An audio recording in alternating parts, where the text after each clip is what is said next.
She ran, not away from something, toward it. That was the part no one would understand.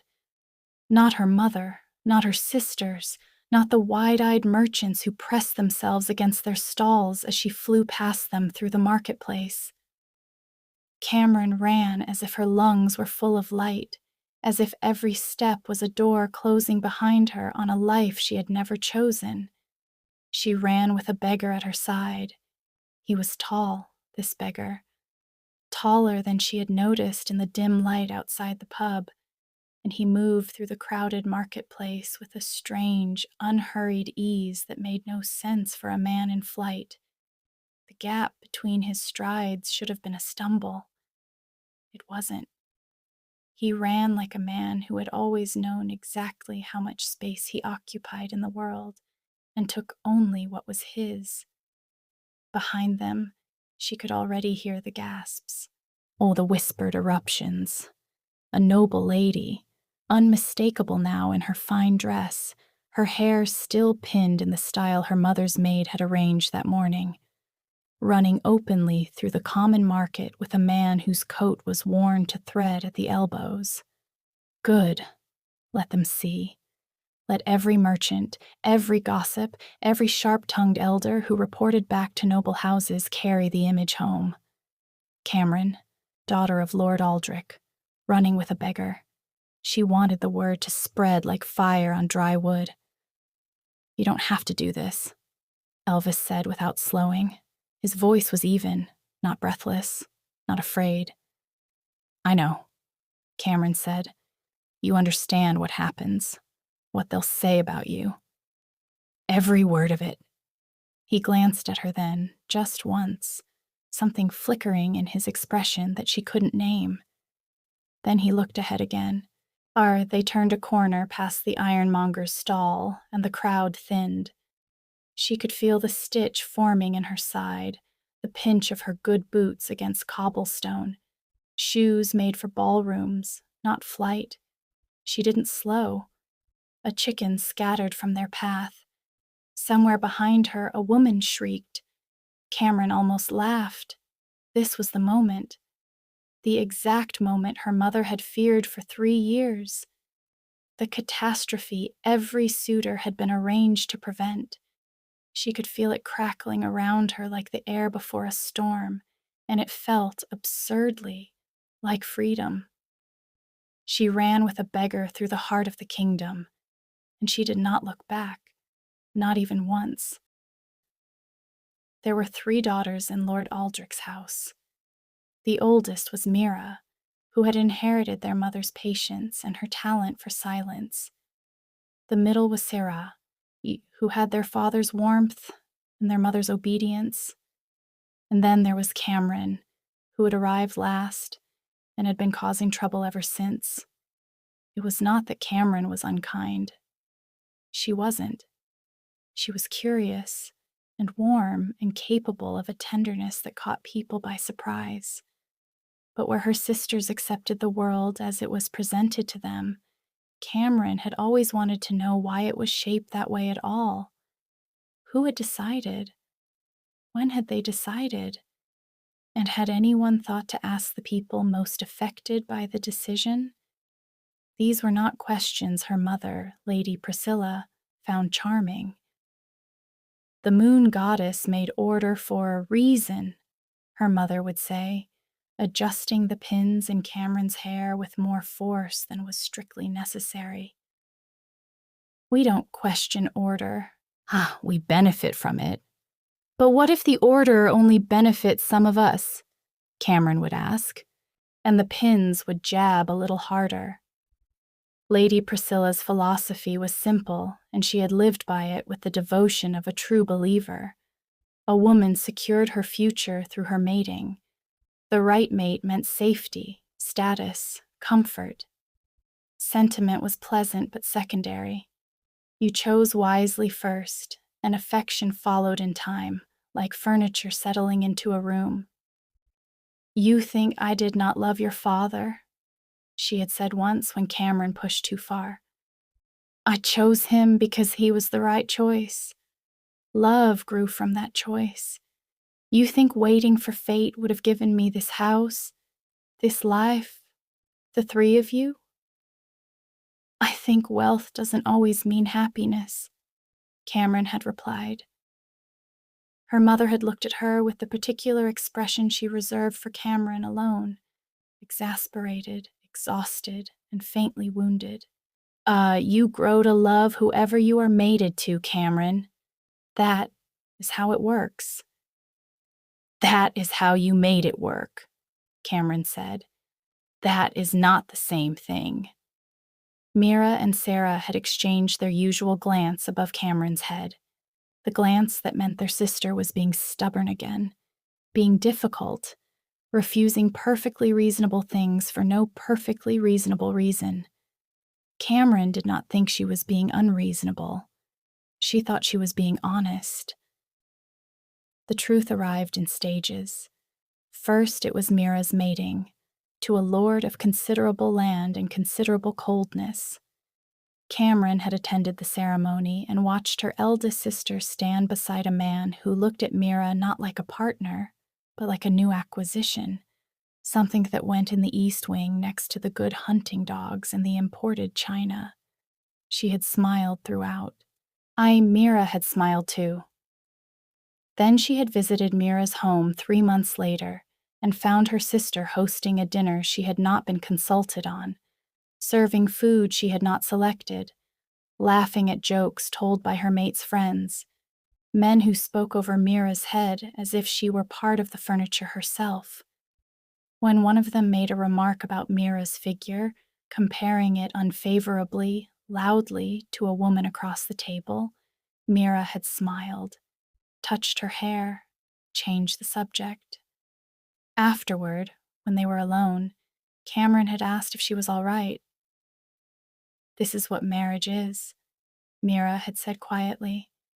"You'll understand when you're mated." Sarah's mating came 6 months after Mira's. Her mate was warmer than Mira's. He laughed easily and spoke kindly in public, but he was also absent, constantly traveling, constantly occupied, and Sarah had responded by making herself smaller and smaller to fill the space of his absence. She cooked elaborate meals for children who were too young to appreciate them. She memorized her mate's preferences down to the thread count of his sheets. She stopped reading. She stopped taking her morning walks. She stopped gradually being Sarah.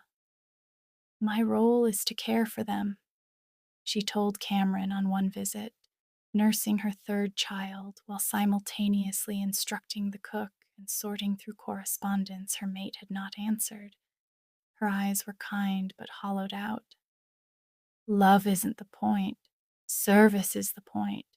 That's what it means to be a good mate." Cameron had ridden home from that visit in silence that lasted 2 days. Her mother asked what was wrong. "Nothing," Cameron said. "I was just thinking." "That is frequently your problem," her mother replied. From that point, Cameron knew with the certainty of a bone-deep truth that she would not follow her sisters. She would not be managed or displayed or gradually reduced.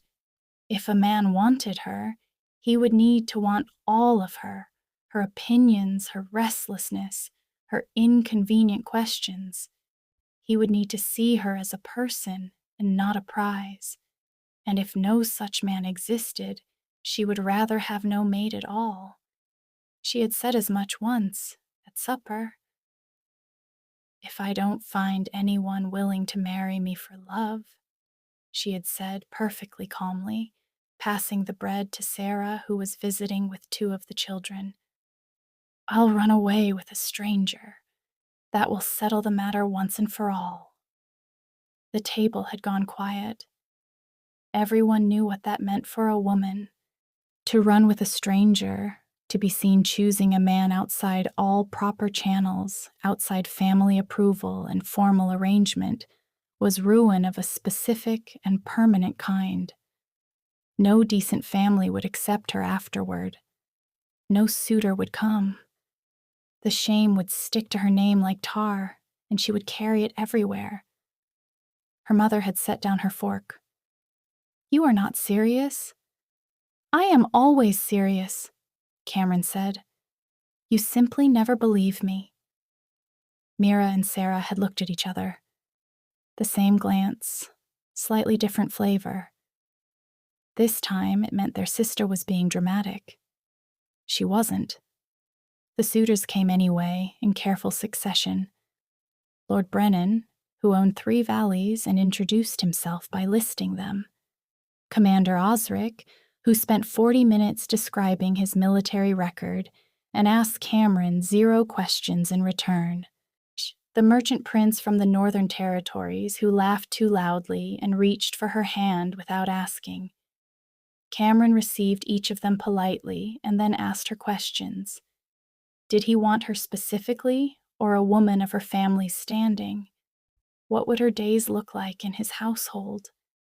Would she have any authority over her own time? Or was her function primarily to produce children and decorate rooms?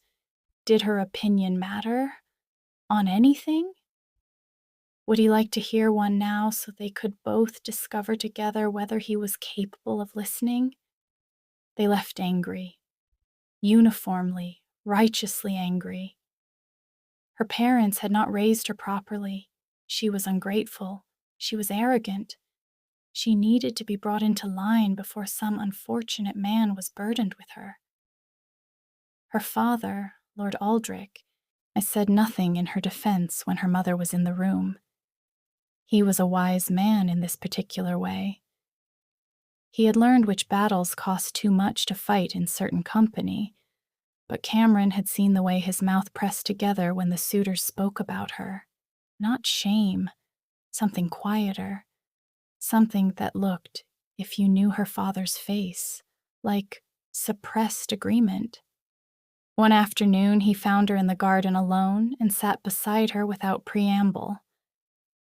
"Can I ask you something?" she said. "You always do," he replied. "You're mating with Mother. Everyone calls it arranged. But I've watched you together. You look at her differently than Mira's mate looks at Mira. What is it that made it work?" Her father was quiet for a moment. A long moment. The kind that meant he was deciding whether to be honest.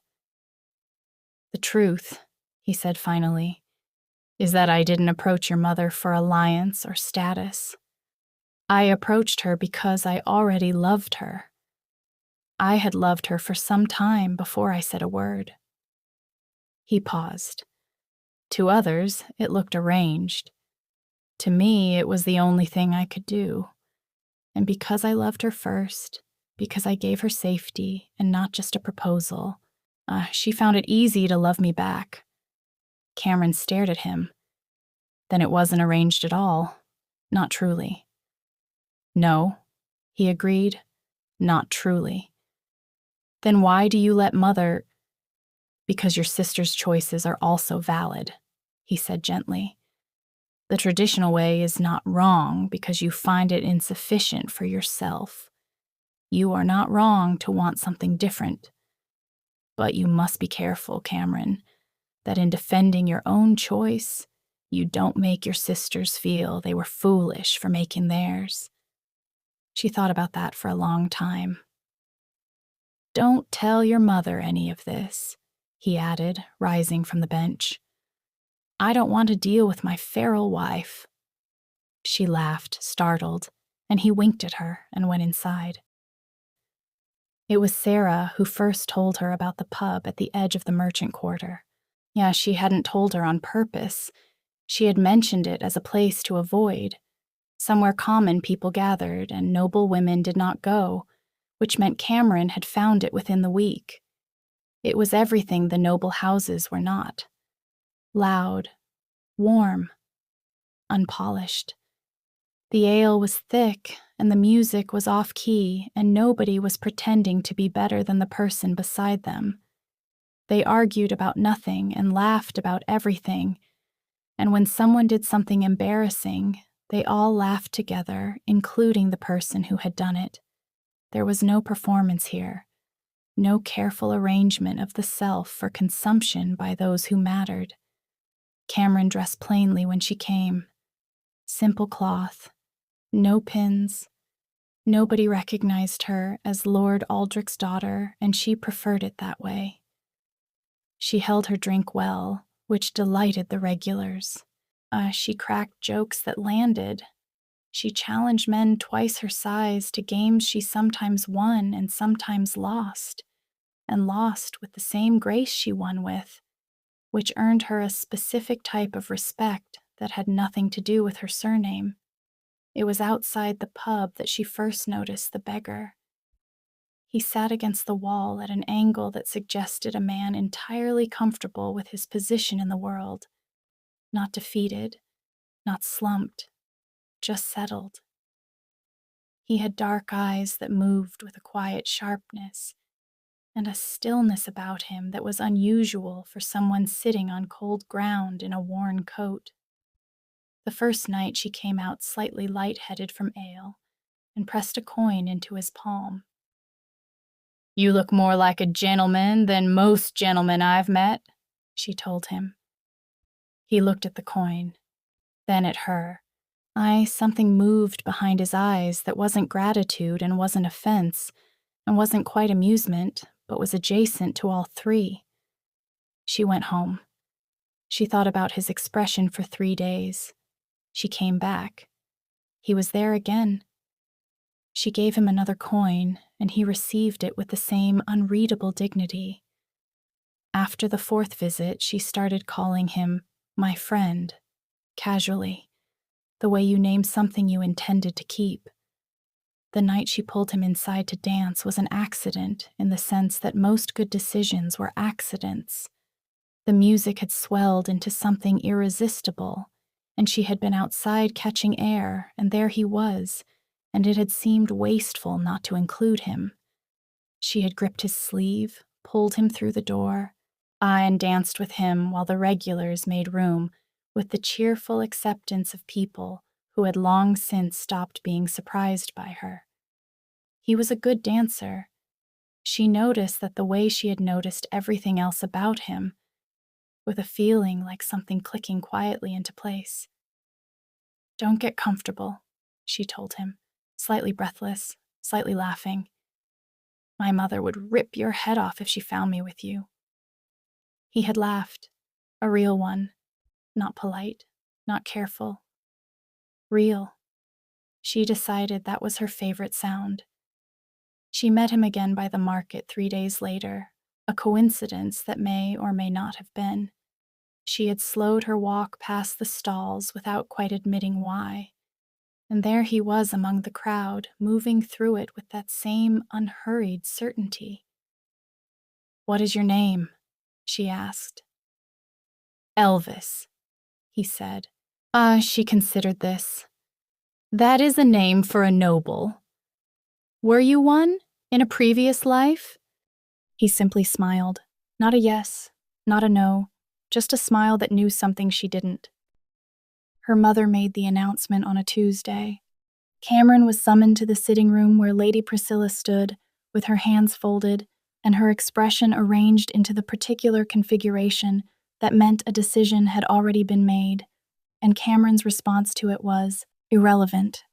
"Lord Casson has expressed interest," her mother said. "He is wealthy, well-regarded, and patient enough to overlook your reputation for stubbornness. I have told him you will meet with him formally at the end of this month, and that you will behave." "You've told him I will behave," Cameron repeated. "Cameron, you told another person, on my behalf, how I will behave. This is not negotiable." Her mother's voice was quiet and absolutely immovable. "You are not getting younger. I have been patient. I have watched you reject man after man for reasons that amount to wanting the world to revolve around your feelings, and I am finished. You will meet Lord Casson, and you will give him a fair chance, and if you do not, you'll arrange it anyway," Cameron said. Her mother said nothing. That was answer enough. Cameron left the sitting room. She went to her room and sat on the edge of her bed and stared at the wall for a very long time. Then she stood, went to her wardrobe, and pulled out her finest dress. She had meant what she said at supper 3 years ago. Every word. She found Elvis outside the pub that evening. She was dressed like what she was, a nobleman's daughter, unmistakably. From the cut of her gown to the quality of her boots, and when he saw her, he went very still. He had never known. She understood that now, watching the realization move across his face. "You're noble," he said. "Yes, you never said. You never asked." He studied her for a moment. "What do you want?" "I need you to run with me," she said, "through the marketplace. Now, where people can see us." He was quiet for a moment that stretched uncomfortably. "You know what they'll say," he told her, "about a woman seen running with a man like me. I know that no decent man will take you after this. I know that too. And you don't care." "Elvis," she said, and her voice was very steady. "I am more comfortable with you than I have been with any man who ever came to my father's house. That is the truth, and it is the only thing I have to offer you. Run with me or don't, but I am going either way." He looked at her for a long moment. Then he stood, and they ran. The marketplace fell away behind them.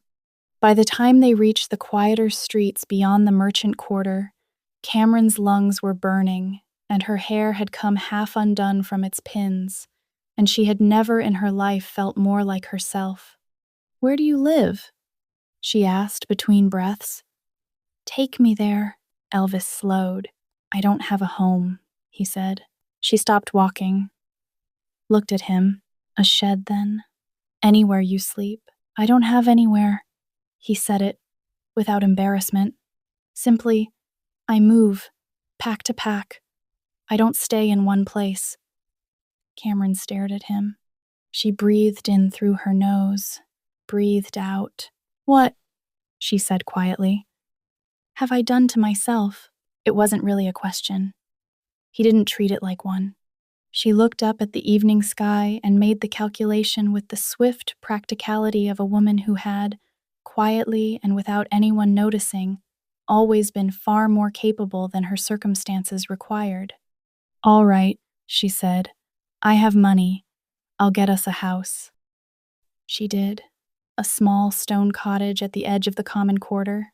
2 rooms, a hearth, a door that stuck. She paid the landlord, accepted the key, and stood in the empty main room with the last of the evening light coming through the single window. "There," she said. "We have a home." Elvis looked around the bare room, then at her. "I'm not staying," he said. She turned to look at him. "I told you, I move. I don't settle in a place." The disappointment was there, written plain on her face. She didn't bother hiding it. Then something else moved in after it, something harder. "Fine," she said. "Then answer me this. What kind of man chooses to wander from place to place begging rather than build something? Anything?" Elvis's expression shifted. For the first time since she'd met him, something that might have been amusement pulled at the corner of his mouth. "What does a noble lady know about survival?" he said. She looked at him for a long moment. "Face the wall," she said. He blinked. "What?" "Face the wall, Elvis."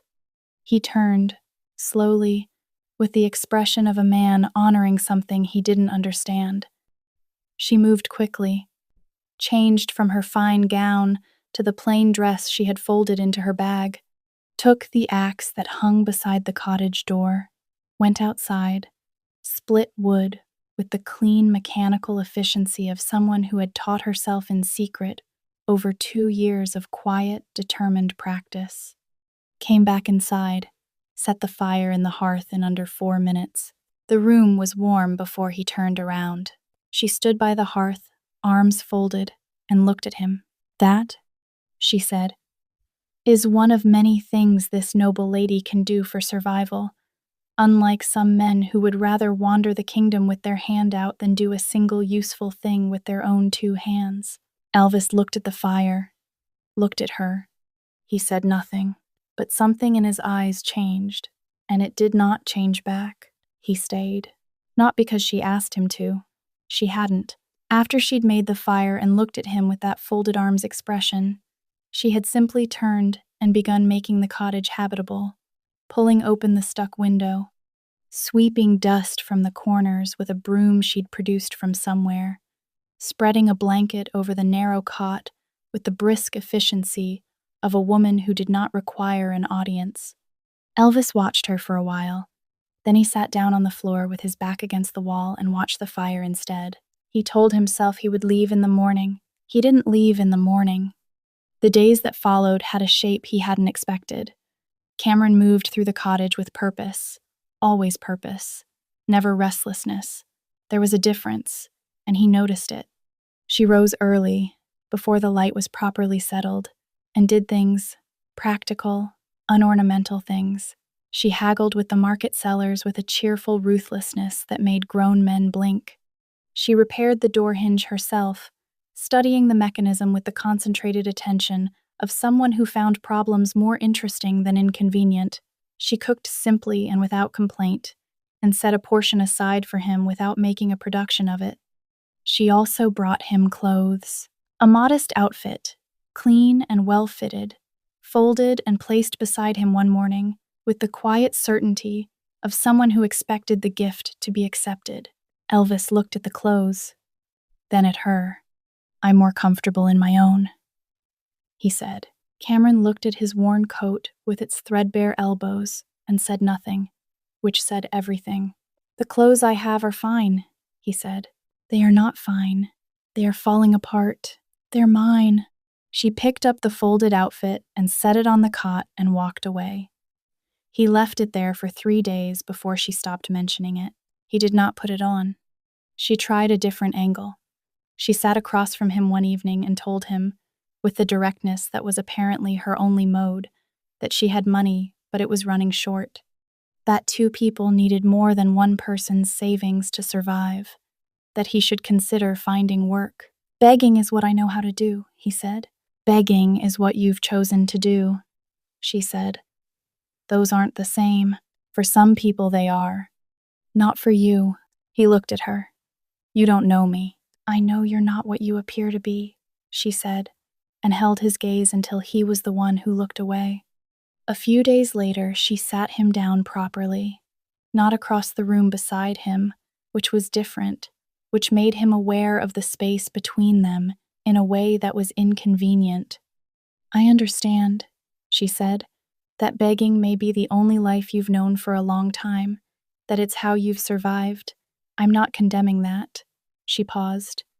"But I see something in you that you don't seem to see in yourself.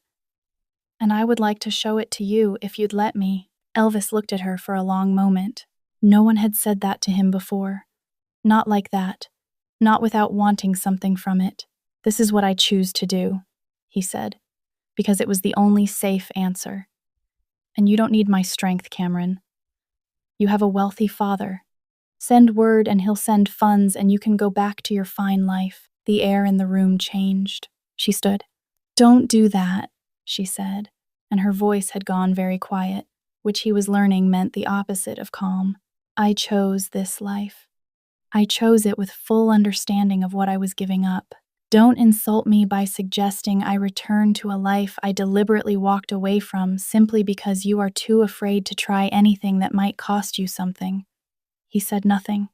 "I cannot force you to see beyond who you are right now," she continued. "But you don't get to diminish what I've built here just because you've decided nothing is worth building." The silence stretched. Elvis picked up his satchel. "I'll be going for a while," he said. "When I come back, you'll have gone back to your father." She looked at him with an expression he couldn't read. Then, "There is no difference between you and the arrogant nobleman I spent 3 years refusing." Her voice was even, precise, each word placed deliberately. "If you had their wealth, you would be worse than all of them, because at least they are honest about what they think of people beneath them.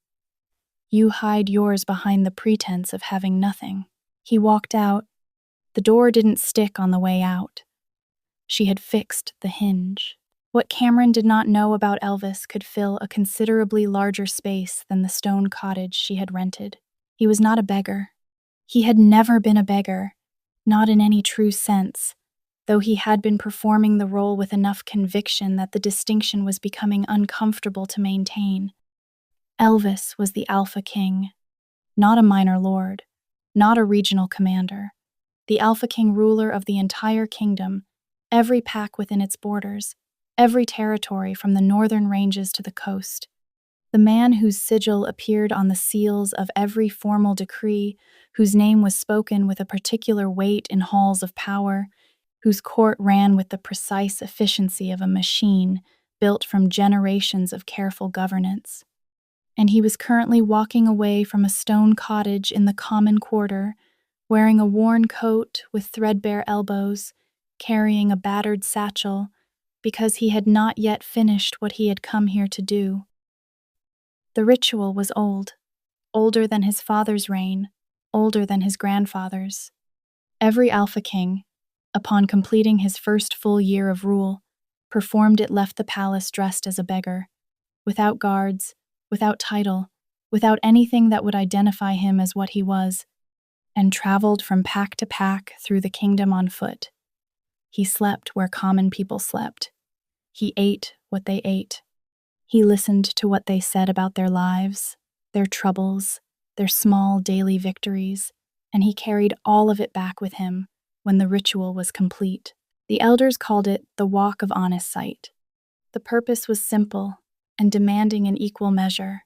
A king who had only ever been a king saw only what kings were shown. He saw prepared rooms and arranged meals, and carefully selected people who had been told in advance that the king was coming. He saw the version of his kingdom that his kingdom wanted him to see. The walk showed him what was actually there. Both the wealthy and the poor exist for a reason, the old teaching went, and no king worth his reign neglects either. Let the spirit of the common people guide your hand. Let what you see without your crown shape how you rule with it. Elvis had been 3 weeks into the walk when Cameron had appeared outside the pub and pressed a coin into his hand and told him he looked more like a gentleman than most gentlemen she'd met. He had been 5 weeks in when she pulled him inside to dance. He was now 7 weeks in, and Cameron of Lord Aldrich's house had derailed his progress through the kingdom's eastern packs with the thoroughness of a rock slide. He could not tell her who he was. That was not stubbornness, it was the integrity of the ritual. The walk only worked if no one knew. The moment people knew the king was among them, the performance started again. He would see the arranged version. He would hear the prepared words. Everything Cameron had said to him, every sharp, inconvenient, unguarded thing she had said to a beggar, she had said none of it to a king. That mattered. It mattered more than he had expected anything to matter. He told himself he would frustrate her into leaving. It was, he recognized even as he formed the plan, not entirely honest. Part of it was the ritual. If she left, he could finish his walk through the remaining packs without the complication of her. Part of it was something else. He wanted to see how far she would go. This woman who had traded a nobleman's house for a 2-room cottage, who split wood and fixed hinges and haggled with market sellers and sat in common pubs drinking ale with people who didn't know her name. He did not believe it was real. Not yet. In his experience, people performed simplicity. They romanticized it from a distance and abandoned it the moment it became genuinely uncomfortable. He had seen it on his previous walks, travelers who came to common villages seeking authenticity and left when the beds were too hard or the food too plain. He had seen it in his own court. Nobles who spoke of the common folk with tender regard and treated their servants with casual cruelty. Cameron would break. He was almost certain of it. He moved through the eastern packs as he was supposed to. He listened. He observed. He ate at common tables and slept in common rooms, and recorded everything in the careful internal ledger that the walk required. He did his work, but he thought about her. Constantly, which was irritating. He thought about the way she'd looked at him after she made the fire. Not triumphant, she hadn't gloated, just steady, certain. as if she had nothing to prove and had simply chosen to show him something true. He thought about what she'd said when he left. No difference between you and the arrogant nobleman. He had walked away from that sentence, and it had followed him through 3 packs and 2 mountain roads, and was still following him now. He had been away for 3 weeks when he turned back. Cameron did not know she had visitors until she heard the horses. She was in the yard behind the cottage, helping one of the younger children trace letters in the dirt with a stick, when the sound of hooves reached her from the front. She rose, brushed the dust from her plain dress, and walked around to find 2 horses tethered at the cottage gate. Her father stood beside them. Her mother stood slightly behind him, taking in the cottage with an expression Cameron could not immediately classify. For a moment, nobody spoke. Lord Aldrich looked at his daughter, her plain dress, the chalk dust on her hands, the sound of children's voices drifting from the yard behind her, and something moved through his face that was not the anger she had been bracing for. "You found us," Cameron said. "You're not difficult to find when people are still talking about you," her father said, not unkindly. She brought them inside. The cottage was small and the furniture was modest, and her mother sat in the single good chair with the careful posture of a woman maintaining dignity under provocation. Her father sat on the bench and looked around the room with the unhurried attention of someone genuinely looking, not appraising. "I expected you to be miserable," he said. "I'm not," Cameron said. "I can see that." He was quiet for a moment. "I'm not here to drag you home. I want you to know that first." He paused. "What I don't understand, what I need you to help me understand, is why a beggar, of all the ways to make this point, Cameron, a beggar." She sat across from him. "Because he isn't what he appears to be," she said. "He is intelligent and capable, and he sees the world clearly, and nobody has ever told him that those things have value. I saw it, and I couldn't pretend I hadn't." Her father studied her face. "And where is he now?" "Gone. For a while." She kept her voice even. "He'll come back." "You're certain of that?" "No," she admitted. "But I'm certain of myself, and that's enough to be going on with." Her father looked at her for a long moment. Then he nodded. Slowly, the way he nodded when something had been settled in his mind. "Are you happy?" he asked. "Not content, not managing. Happy." She thought about the mornings, the children's faces when a word clicked into place, the smell of the hearth she had lit herself in a cottage she had made habitable with her own hands. "Yes," she said. "I like it here. I like what I'm building." Her father stood and crossed the small room and held her the way he had held her when she was small and the world was too loud. She pressed her face against his shoulder and let herself be held for a moment. "Then that," he said quietly, "is all that matters to me." Her mother had been silent throughout. Cameron looked at her over her father's shoulder. Lady Priscilla's expression had shifted during the conversation into something harder to read, not softened exactly, but complicated. She opened her mouth. "You have chosen to disgrace yourself and this family," she said, "and I will not pretend otherwise." "Priscilla," her father said gently. "I'm not finished." Her mother's voice was steady, not cruel. "I have given everything I have to raising you girls well. Everything. And this is what you've done with it." She paused. "But your father is right. I have done what I can do. I cannot do more than that." Her father moved to her mother's side and placed a hand at the small of her back. "She has done her best for you," he said to Cameron, his voice warm. "Now it is time to let her live the way she needs to live." Her mother looked at him. Something passed between them, private and old and sufficient, and she said nothing more. They left before the light failed. Cameron stood at the cottage gate and watched her father help her mother onto her horse with the same careful attention he had always given her. He looked back once before they rounded the corner. She raised her hand. He raised his. The cottage looked different from the outside. He noticed it before he reached the door. The window box had something growing in it, herbs, from the smell.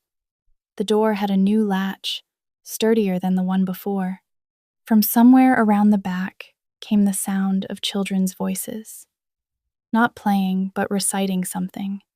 The steady, rhythmic repetition of someone learning. He went around. In the narrow yard behind the cottage stood a canvas tent, open on one side. Inside it, seated on wooden stools in a rough semicircle, were 7 children of varying ages, all of them watching Cameron with the particular focused attention of people who have discovered that learning can be interesting. She was teaching them to write their names. Not just the letters, she was teaching them how to hold themselves while they did it. Shoulders back, chin level, with the carriage of people who mattered and knew it, regardless of whose house they were born in. A person who knows their own name, she was saying as Elvis rounded the corner, is a person who can sign their own agreements, who cannot be told they agreed to something they didn't, who cannot be made invisible by someone with more letters after their name. Your name is yours. Learn to write it like you mean it. The children wrote. Cameron looked up and saw him. She did not smile. She studied him for a moment with those direct eyes, as if cataloging what 3 weeks had done to him. Then she looked back at her students. "We'll finish here for today," she said. "Practice what we did. I'll see you tomorrow." The children filed out past Elvis, eyeing him with the frank appraisal of children who had not yet learned to pretend they weren't looking. Elvis looked at the tent, the stools, the chalk-marked board leaning against the cottage wall. Then he looked at the inside of the cottage through the open door. She had made it livable in the weeks he'd been gone.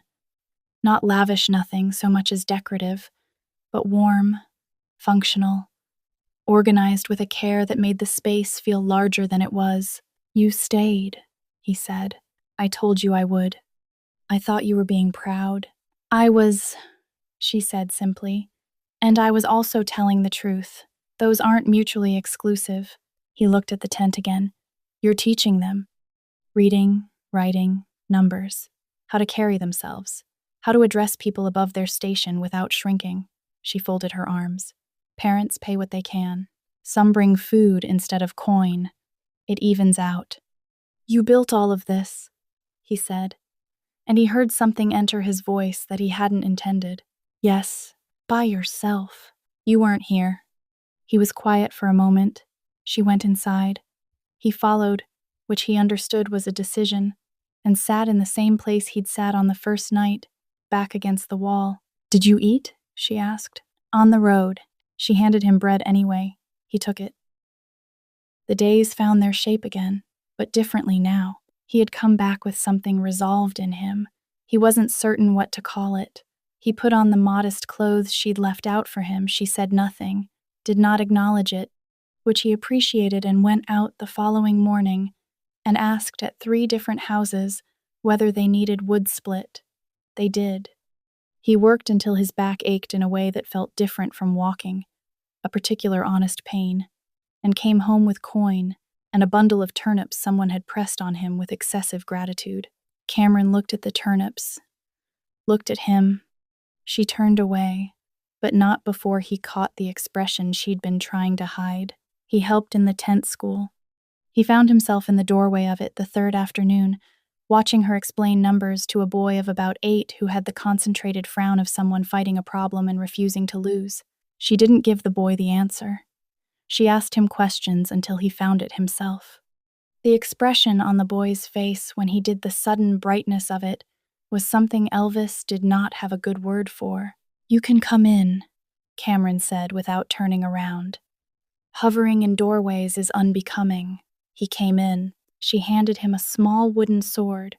"The older boys," she said, "they want to know how to defend themselves.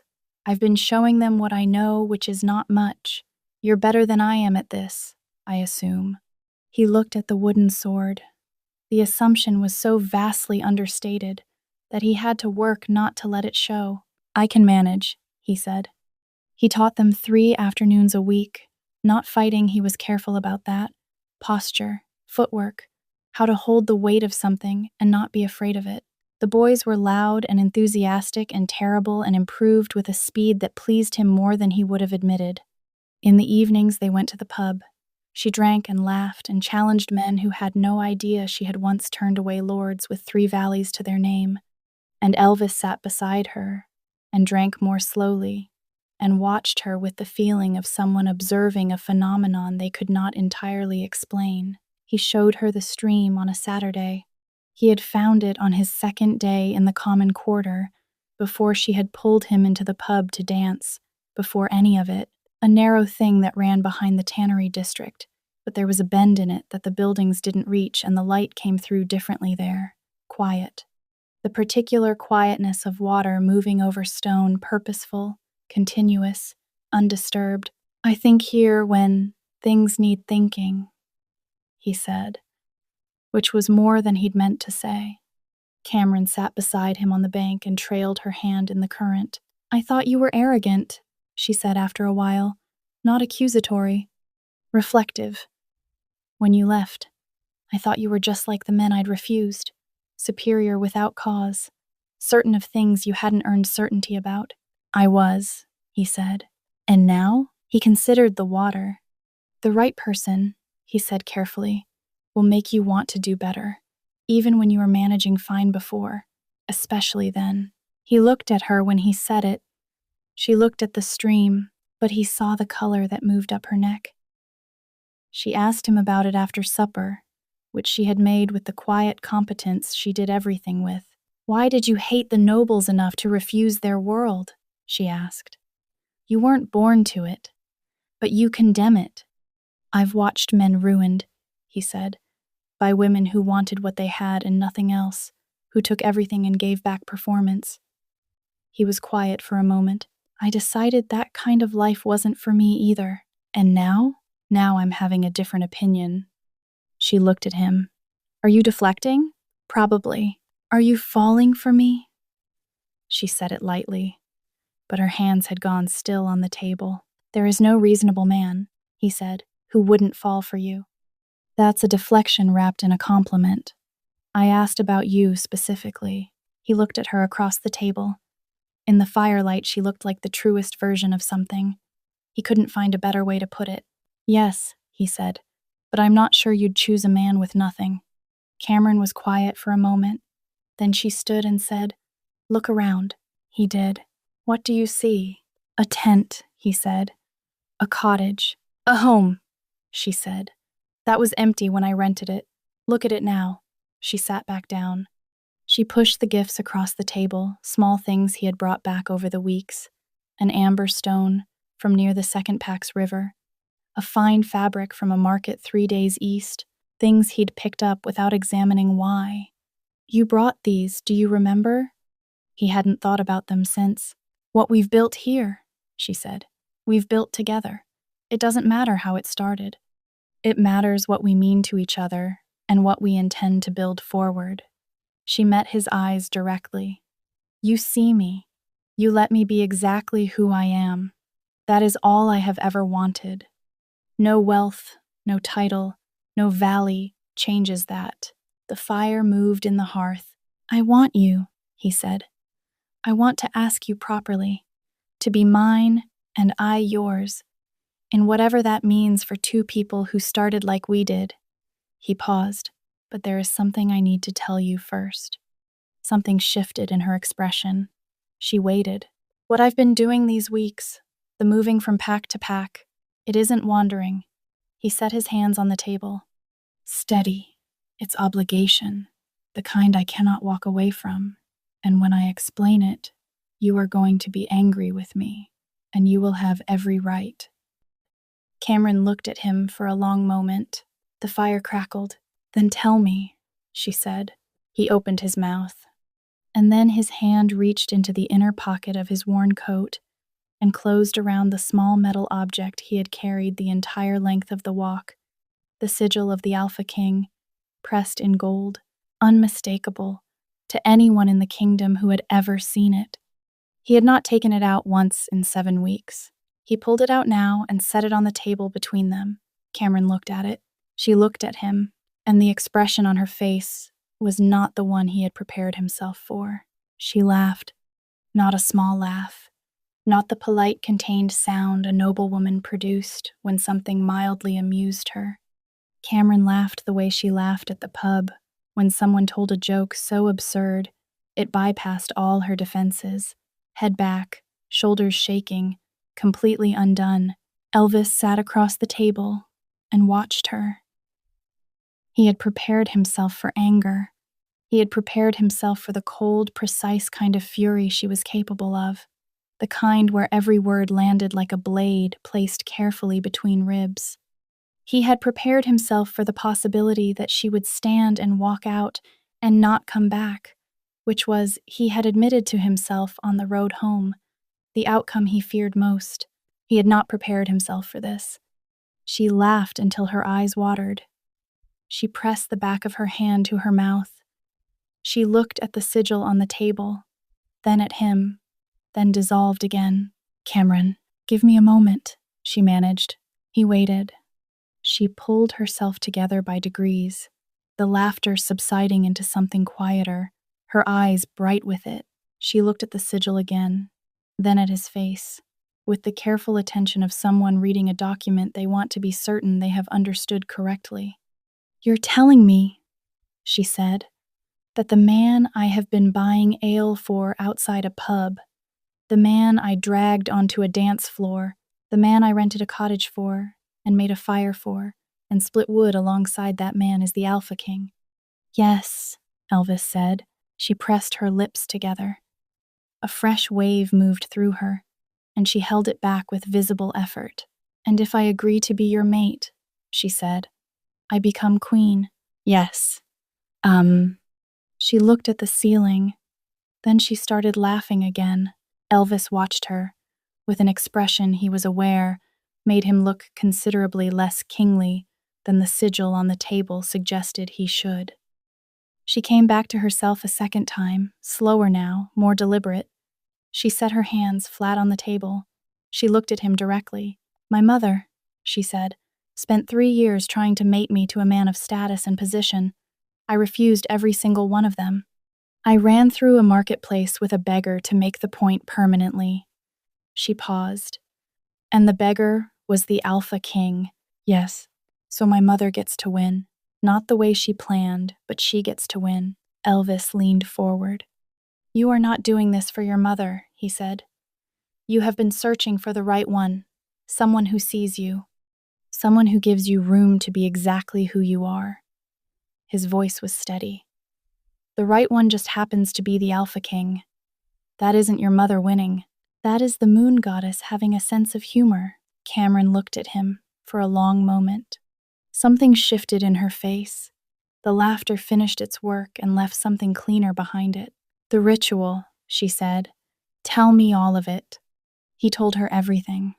The walk of honest sight, its age, its purpose, what it required of the king who performed it and what it gave back.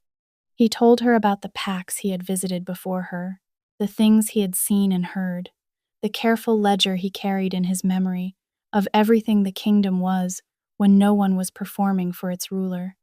He told her that he had been 5 weeks in when she appeared with a coin and an opinion about the quality of his manners. He told her why he had been cold to her, not to be cruel to protect the ritual, and to protect something else he hadn't had the language for at the time, the version of her that spoke freely, without knowing who she was speaking to. He had wanted to keep that.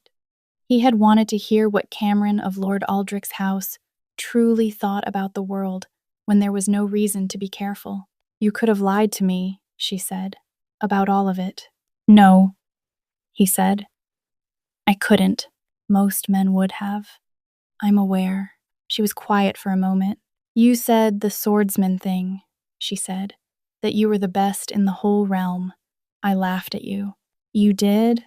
I thought you were being arrogant without cause." "Only the Alpha King could make that claim honestly," he said. "I thought you might work it out." "I did not work it out." "No," he agreed. "You called me a fool and handed me a wooden sword to teach children with." The corner of her mouth moved. "You weren't lying," she said slowly. "This whole time, not once." "Not once." She looked at the sigil on the table. She had not touched it. She studied it now with the concentrated expression she gave to problems she intended to solve.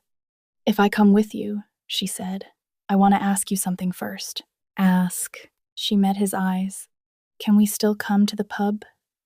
Can we still dance with people who don't know our names and drink ale that is too warm and laugh at nothing? Can we still go to the stream on Saturdays and sit in the quiet?" She held his gaze. "Can we still have the simple things? Because I need you to understand, I do not want a life made only of ceremony. I have spent enough of my life in rooms where everyone is performing. I won't spend the rest of it that way." Elvis looked at her. "I will give you whatever you want," he said. "Whatever makes you happy. A pub in every pack, if that is what you need. I will drink warm ale and lose at dancing and sit by every stream in the kingdom with you." He paused. "I have been a king for a year and a beggar for 7 weeks, and the 7 weeks taught me more. I have no intention of forgetting that." Cameron's eyes filled. She did not seem embarrassed by it. She let the tears come the way she did everything directly, without apology. "All right," she said. "I will be your mate and your queen." He stood and crossed the small room and held her the way the cottage had always been too small to quite allow fully, without reservation. She pressed her face against his shoulder, and he felt her exhale slowly, the long breath of someone who has been holding themselves together for a very long time and has finally found somewhere safe to stop. He held her until she was ready. Then he kissed her, and the cottage was warm, and the fire she had made on the first night still knew how to keep them. He found 2 horses in the morning. Cameron looked at them with the expression of someone recalibrating. "You just had horses available," she said. "I know where to find things," he said, which was true in ways she was still learning. She changed into the finest dress she had brought with her, the one she had worn the night she ran, now cleaned and pressed with the same practical care she applied to everything. She had her hair up by the time he brought the horses around. When he saw her, he went still for a moment in the way he sometimes did, as if he needed a second to accommodate the full fact of her. She noticed. She didn't say anything. She mounted with the ease of someone who had been riding since before she could properly walk and looked down at him from the saddle. "Are you ready?" she asked. "I've been ready," he said. "You took a while. I was doing my hair." "I know. I was here." She laughed and urged the horse forward, and he rode beside her, and the road to the palace was long enough that they talked the whole way about what came next, about the court and what she would find there, about the packs he had visited, and what he had learned, and what he intended to do about it. She asked questions, good ones, the kind that came from someone who had spent years thinking seriously about how people were treated and what made the difference between a life well governed and a life merely managed. He answered them honestly, which was the only way he knew how to answer anything. By the time the palace came into view above the tree line, she had already identified 3 things he hadn't considered and suggested, approaches to 2 problems he had been sitting with since the 3rd week of the walk. He made note of all of it. This was who he was taking home. Good. The court received him in the great hall. The nobles had been waiting 7 weeks was longer than previous kings had taken, and there had been, he gathered from the collective expression of restrained relief, some concern. They assembled with the formal precision of people who had been rehearsing this moment, straightening their best clothes, arranging their faces into appropriate expressions of welcome. Then they saw Cameron. The adjustment was visible, subtle, trained into invisibility by years of court practice, but visible to anyone who knew what to look for. Eyes moving to her, then to him, then to her again. The rapid internal calculation of status and significance. Elvis let them calculate. "My return from the walk is complete," he said, when the hall was properly still. "The kingdom is well. Its people are strong. I carry what I have seen, and I will govern by it." He paused. "The moon goddess does not give signs carelessly. On my return, she has seen fit to bless this reign with something I did not go looking for." He looked at Cameron, beside him. "This is my mate," he said, "chosen freely on both sides. You will receive her as you receive me." The hall absorbed this. Then, one by one, the court bowed. The mating ceremony was held 7 days later. Cameron had asked for it to be simple. Elvis had agreed without argument, which had surprised the court more than anything else he had done since returning. There were flowers, she had chosen them herself from the market, which had caused considerable behindhand discussion among the noble ladies, and there was music, and there were the vows, spoken in the old language that bound in a way no document could replicate. Lord Aldrich and Lady Priscilla sat in the front row. Mira and Sarah sat beside them. Cameron had not expected her sisters to come. She had sent word to her parents because it seemed right, because her father deserved to be there, but she had not known whether Mira and Sarah would follow. They had. They were dressed in their finest, and their faces were composed with the careful control of women who had learned composure young. But their eyes followed everything with an intensity that had nothing composed about it. The Alpha King stood at the altar and looked at Cameron as she walked toward him with the same unhurried certainty she did everything with. And he looked at her, the way her father had always looked at her mother, like something he had chosen fully and intended to keep choosing, every day, for as long as choosing was available to him. He kissed her before the court and the moon goddess and everyone assembled. It was not a ceremonial kiss. It was a real one, warm and unhurried, the kiss of two people who had split wood together and argued about begging and sat by a stream on Saturdays and had earned this exact moment through everything that came before it. The court erupted. In the front row, Lady Priscilla pressed a handkerchief to the corner of her eye. Lord Aldrich put his arm around her and drew her close, and she did not resist, which was its own kind of language. Cameron found them afterward in the garden off the great hall. Her mother saw her coming and stood straighter, which was her version of composing herself. Cameron stopped in front of her and waited. "I owe you an apology," her mother said. It was not a long speech. Lady Priscilla was not a woman given to long speeches when short ones would do, which was, Cameron had always thought, one of her better qualities. "Watching him look at you," her mother said, "it reminded me of how your father looked at me when we were young, before I understood what it meant." She paused. "I wanted security for you. I still believe that was right, but I see now that I did not give enough weight to the rest of it." Cameron looked at her mother for a moment, then she stepped forward and held her. Her mother held her back, stiffly at first, and then less so. "You drove me absolutely mad," her mother said into her shoulder. "I know," Cameron said. "I got it from you." Her mother made a sound that was almost not quite, but almost a laugh. Her sisters came to her next. Together, which felt deliberate, Mira spoke first. "You were right," she said. Not easily. The words had the quality of something that had been worked toward. "I knew you were right. I just didn't know what to do with that." "You were not wrong to choose the way you chose," Cameron said carefully, remembering what her father had told her in the garden years ago. "Your choices are yours. But your voice matters, Mira. It matters in your own home. You don't have to earn the right to it." Mira's eyes filled. She pressed her lips together. Sarah took Cameron's hand. "I forgot myself," Sarah said quietly. "I forgot who I was before everything else. I think I'm still in there somewhere." "You are," Cameron said. "I promise you are." She held them both. All three of them together, the way they had stood as children before the world, had sorted them into different rooms, different choices, different lives. Her father waited until her sisters had gone back inside. He said nothing for a moment. He simply looked at her, his youngest, his most inconvenient, the one who had cost him the most sleep and given him the most pride, and his expression was the one she had loved since she was small enough to climb into his lap, open, certain, hers.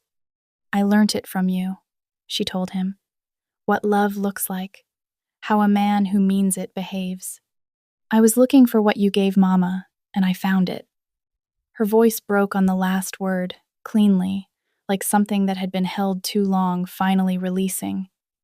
You were the only one who trusted me, even when it wasn't easy, even when you couldn't say so out loud. Her father held her. I am proud of you, he said. I have always been proud of you. You did not make it simple, but I am proud of you. She laughed through it, the way you laugh when crying and laughing have decided to happen at the same time and neither one is willing to wait. He held her until she was done. She told Elvis they were going to the pub. He looked at his ceremonial clothes, then at her, with the expression of a man who had learned that certain things were not open for negotiation. Now? He said.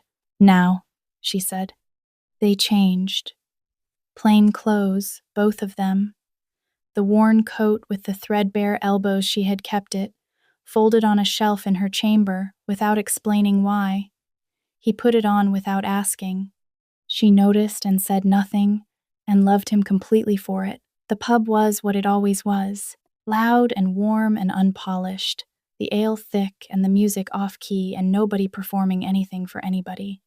The regulars were there, the ones who had watched Cameron hold her drink and challenge men and dance with a beggar without knowing she was noble or that the beggar was anything other than what he appeared. They didn't know now either. Elvis bought the first round, which caused considerable surprise among the people who had watched Cameron always buy the first round. And someone called for music, and the floor filled. She took his hand and pulled him out onto it. He was, as she had noticed the first night, a good dancer. Better than a beggar had any right to be, which she understood now and hadn't then, and she filed it under the long list of things about him that had been true all along, and she had simply not had the full context for. They danced the way they had danced the first time she pulled him through the pub door, her slightly breathless. Him with that unhurried ease, the space between them charged with everything they had been to each other and everything they intended to be. He spun her out and pulled her back in, and the regulars cleared space the way they always had for her, because she was one of theirs, and they were generous with their own.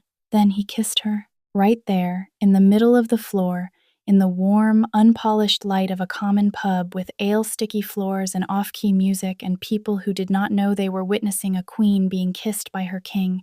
The pub erupted. Cheering, stamping, someone banging a tankard against the table in a rhythm that had no particular time signature but enormous enthusiasm. The regulars who had watched Cameron drink and argue and dance for months on end did not know what they were celebrating exactly, but they celebrated with everything they had, which was how common people celebrated fully, generously, without reservation. Cameron laughed against his mouth. He held her tighter, and in the warm noise of that imperfect room, the Alpha King and his queen were exactly what they had always been to each other, just two people who had found the right one. If this story stayed with you, share your favorite moment from this story in the comments. I read every single one.